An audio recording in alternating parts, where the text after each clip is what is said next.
Hi மக்களே, வணக்கம். இன்றைக்கி பட்டாணி பருப்பும் உளுத்தம் பருப்பும் வச்சு ஒரு வடை செய்யலாம். இது எண்ணெயே உரியாது, அந்த மாதிரி ஸ்டைல் வடை. பொதுவாகவே கடலைப்பருப்பும் உளுத்தம் பருப்பும் சேர்த்து வச்சு ஒரு வடை செய்வாங்க, கார வடைன்னு செய்வாங்க. நான் இன்றைக்கி உளுந்து வடை மாதிரியே இருக்கும், ஆனால் ஃபுல்லாக நம்ம உளுந்து போட போகிறதில்ல. பாருங்கள் எப்படி செய்யலான்னு பார்ப்போம். நான் இந்த பருப்பு பட்டாணி பருப்புன்னு சொல்லிட்டு நீங்கள் கடையில் கேட்டிங்கன்னா இந்த மாதிரி இருக்கும். பட்டாணி பருப்புன்றது இப்படி தான் இருக்கும். பருப்பு மாதிரியே இருக்குங்க, ஆனால் இது பட்டாணி பருப்பு. இது இந்த டீ கடைங்கள்லாம் வடை இந்த பருப்பில் தான் போடுவாங்க. இந்த பருப்பில் நான் கரெக்டாக 1.5 டம்ளர், அரை டம்ளர் போட்டிருக்கேன் இதில். இப்போ இது ஒரு டம்ளர் மொத்தம் இது இந்த பருப்பு 1.5 டம்ளர். அடுத்து இது 1 டம்ளர். இது ஒரு 100 இருக்கும், இது ஒரு 150 இருக்கும். மொத்தம் 250 இருக்கும்.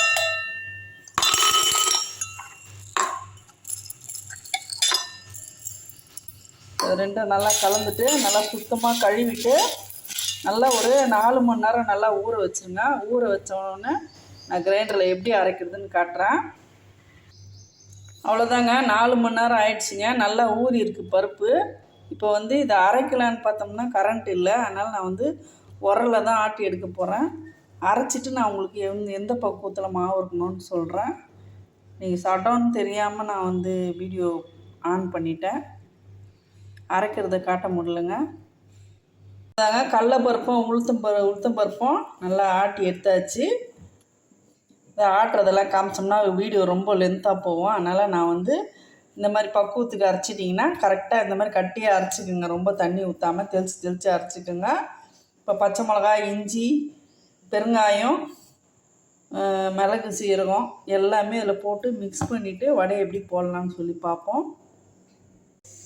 அடுத்து இந்த வெங்காயத்தை நல்லா பொடியாக அரிஞ்சிக்கலாம். வெங்காயம், 2 பச்சை மிளகா, ஒரு துண்டு இஞ்சி, கொஞ்சம் கருவேப்பிலை எல்லாத்தையும் கழுவி நல்லா பொடியாக அரிஞ்சு மாவுளக்கு போட்டு கலக்கிடலாம்.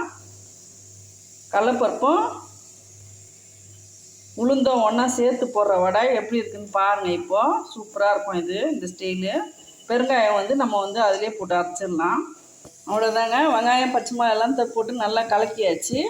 இந்த பக்குவத்தில் இருக்கணும், இந்த பக்குவத்தில் இருக்கணும். இப்போ எண்ணெய் காய வச்சிடலாம். உப்பும் எதிரே போட்டேன், அரைக்கும் போதே போட்டேன். பெருங்காயமும் உப்பும். ஒரு கடாயை வச்சுக்கலாம். ஒரு 1/2 லிட்டர் எண்ணெய் ஊற்றிப்போம். எண்ணெய் நல்லா காயட்டும். கடலைப்பருப்பு உளுந்து போடுவாங்க. நான் இன்றைக்கி வித்தியாசமாக பட்டாணி பருப்பு சேர்த்துருக்கேன். பட்டாணி பருப்பும் கடலைப்பருப்பு உளுத்தம் பருப்பும் சேர்த்து போடுறது வடை கொஞ்சம் கூட எண்ணெய் உரியாதுங்க. பாருங்கள், நான் வடை சுட்டோன்னு காட்டுறேன் பாருங்கள் எப்படி இருக்குன்னு. எண்ணெய் நல்லா காஞ்சிருச்சுங்க. இப்போ வடை போட்டுடலாம். கையில் தண்ணி தொட்டுக்குங்க. ஒரு வாழை இலை இருந்துச்சுன்னா வாழை இலை யூஸ் பண்ணுங்கள். இல்லைன்னா இந்த பிளாஸ்டிக் கவர் இருக்குது இல்லைங்களா, அதில் கூட போட்டு வச்சோம்னா ஒட்டாமல் வரும். நான் பெரும்பாலும் கையில் தான் போடுவேன். இன்றைக்கி உங்களுக்காக தான் நான் இந்த ஸ்டைலில் பண்ண. நிறைய பேருக்கு கையில் போட தெரியாது. இப்போ இலையில் போடும்போது நம்மளுக்கு ஒன்று போல் அழகாக வரும், ஒரே ஷேப்பாக. இப்போ இதை எடுத்து போட்டுடலாம்.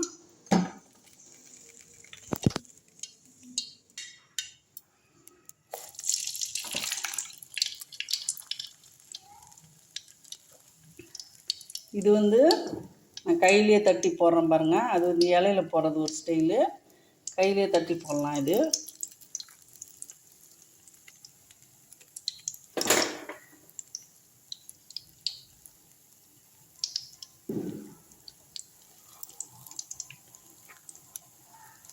நாலு வடை போடுவோம். நான் கொஞ்சம் கொஞ்சமாக தான் ஆயில் யூஸ் பண்ண போகிறேன்.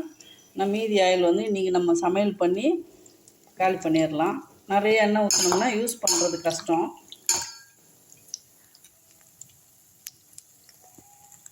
உடனே கரண்டி போடாதீங்க, கொஞ்ச நேரம் ஆகட்டும். இந்த பட்டாணி பருப்பு பார்த்திங்கன்னா உளுந்து வடை மாதிரியே அரைக்கும்போது பஞ்சு மாதிரி வருங்க. அதே கடலைப்பருப்பு அரைக்கும்போது அப்படி வராது. பட்டாணி பருப்பு நம்மளுக்கு உளுத்த மாவு அரைச்சா எப்படி வருமோ அதே மாதிரி இருக்கும். நம்ம பாருங்கள், உளுந்து 100 தான் போட்டோம், கடலைப்பருப்பு வந்து 150 கிராம் போட்டோம். ஆனால் உளுந்தை விட கடலைப்பருப்பு அந்த பட்டாணி பருப்பு தான் அதிகம். ஆனால் உளுந்த மாவு மாதிரியே வந்திருக்கு பாருங்கள். ஃபுல்லாகவே வந்து பாருங்கள் நல்லா நிறையா இருக்கும்.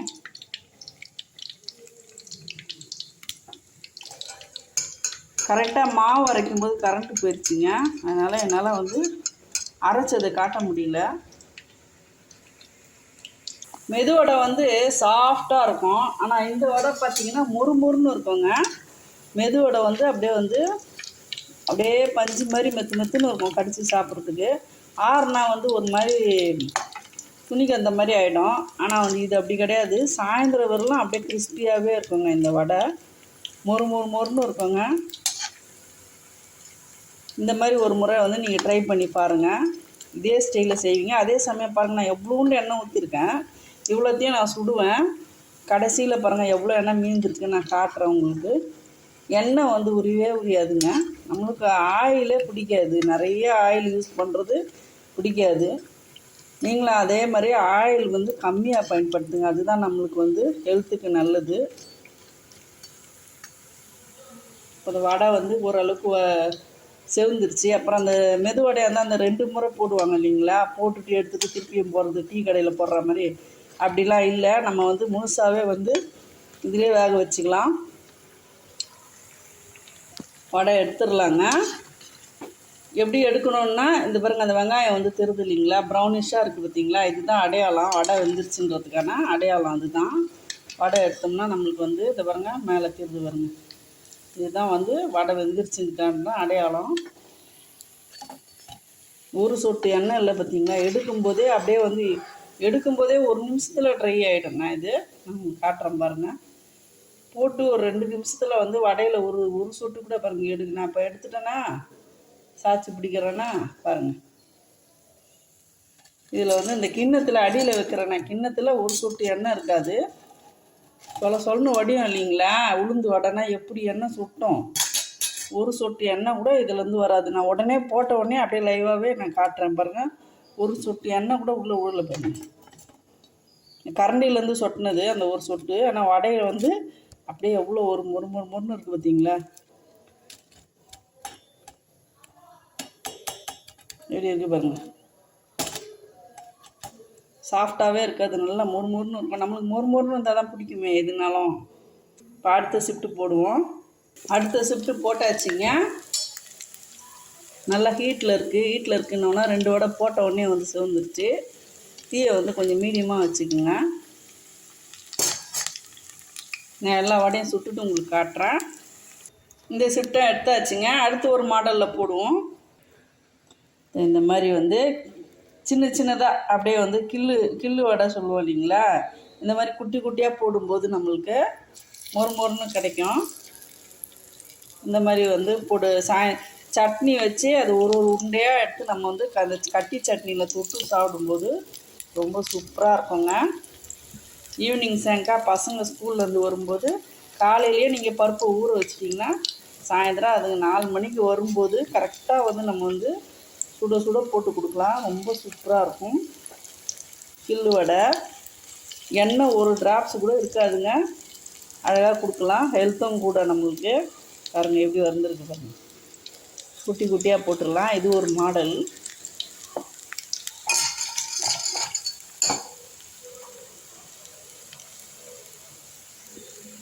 இதில் வந்து அரிசி மாவு வேறு எந்த மாவும் சேர்க்கலைங்க. ஆனால் வந்து எவ்வளோ மொறுன்னு வந்திருக்கு பார்த்தீங்களா.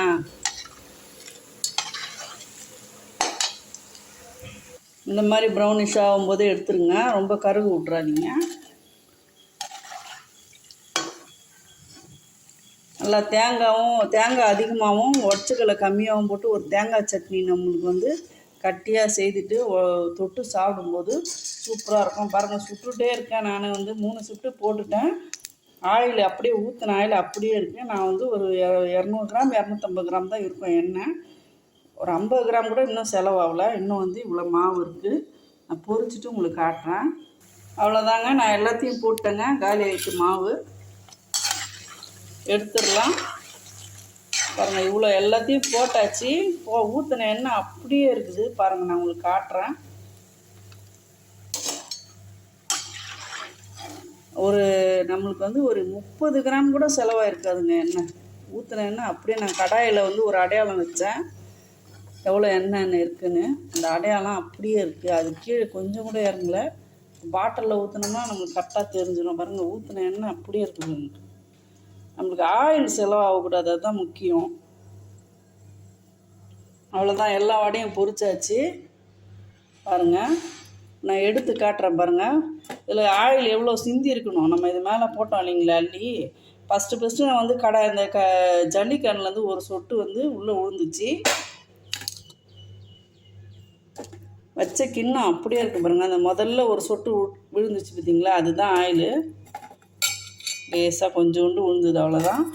ஆயிலே விழலை பாருங்கள். அப்படியே எவ்வளோ ட்ரையாக இருக்குது பார்த்தீங்களா கிண்ணம். இதுதான் இந்த வடையோட முக்கியமான விஷயமே வந்து இந்த ஆயில் சுத்தமாக உரியாதுங்க, அதுதான் வந்து முக்கியமான விஷயம். பாருங்க, கரண்ட்டு வேறு போய் வருது. அந்த வடையை போட்டுக்கலாம்.